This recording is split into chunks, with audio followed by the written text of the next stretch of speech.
For today's video ay papakita ko naman sa inyo kung paano kayo mag-register sa Shopee para maging Shopee affiliate. May nag-message kasi sa akin, sabi, pwede ba daw gumawa ako ng video, step-by-step video kung paano mag-register sa Shopee at maging Shopee affiliate. And tanong din niya, meron ba daw kailangang number of followers para maging Shopee affiliate? So sasagutin ko muna yan. Wala. Kahit wala ka pang 1,000 followers, pwede kang maging Shopee affiliate. So, ito ang unang gagawin natin. First, punta kayo sa Google. Search ninyo ang affiliate.shopee.ph.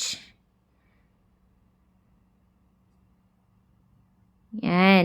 Diretso na yan sa my registration link. So, magre-register muna tayo dito. Okay, so there are 3 steps to earn commission. Find products sa Shopee, share your products, and earn from orders. But before that, we need to register first. So sa account type, diretso na yan sa individual. So wag nyo na yung palitan. Dito naman, you need to choose your promotion platform. Kung saan kayo magpo-promote ng mga products ninyo, at least one. Pero kung marami, pwede sa TikTok, Shopee na rin, sa Instagram, Facebook, YouTube, Twitter, and other platforms. Okay, for example, sa YouTube ako. Kasi sa Facebook and TikTok, Shopee, connected na siya. So, hindi na siya pwede. Kasi naka-register na ako dyan. So, try ko for example, sa YouTube. Okay, so please input the YouTube URLs ng YouTube account ko. So, yan. Confirm. Okay, so nailagay ko na yan. And then, contact phone number. So, yung contact phone number ninyo, lagay natin. Okay. And then, yung email ninyo, lagay ninyo. Referral code. Okay. So, you can use my referral code. Lalagay ko dyan sa comment section. And then, I declare that the information submitted above is true. Click nyo lang yan, then confirm.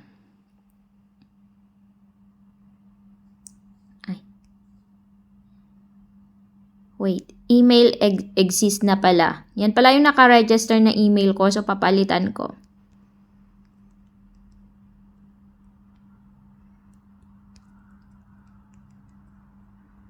And then, email verification code. So, click yung send code para makuha natin yung verification natin.